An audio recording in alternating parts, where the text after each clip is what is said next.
when you respect America, you don't come to the White House with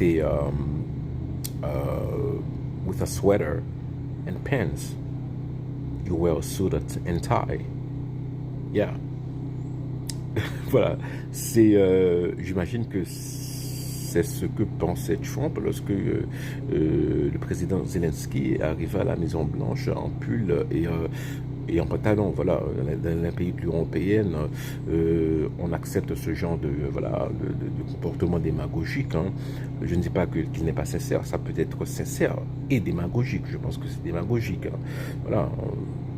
On est président d'un pays quand même. Hein. Lorsqu'on voyage à l'étranger, eh bien, on s'habille hein, correctement. Ah, et d'aucuns pensent que voilà que c'est l'un des éléments qui dès le début hein, de la rencontre entre le président Trump et le président Zelensky hein, avait mis une certaine lourdeur dans l'atmosphère quoi. Ça présageait hein, que les choses allaient mal se passer parce que Trump lança à Zelensky ah t'es bien habillé aujourd'hui. Ce que je veux dire c'est que c'est ça aussi hein,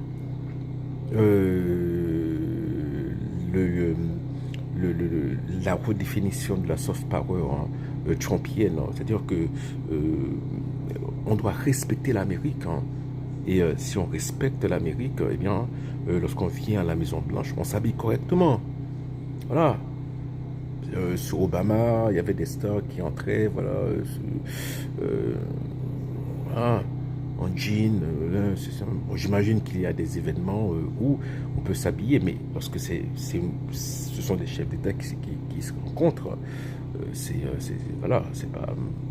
Et Trump, paradoxalement, et je l'ai dit déjà hein, dans des vidéos, hein, c'est que parce que regardez n'importe quelle vidéo de Trump, hein, même lorsqu'il était jeune, hein, lorsqu'il avait 30 ans, 40 ans, il pouvait se mettre en t-shirt ou en bras de chemise, hein, voilà, lors de ses très nombreuses apparitions à la télé. Non, le mec est toujours en costard cravate, il est toujours costumé. Hein. Alors, donc pour lui, on peut voir, pour lui, hein, la soft power, hein, c'est le respect. Hein, il a cette conception, hein, il faut respecter l'Amérique.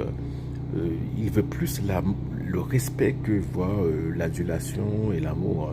Voilà.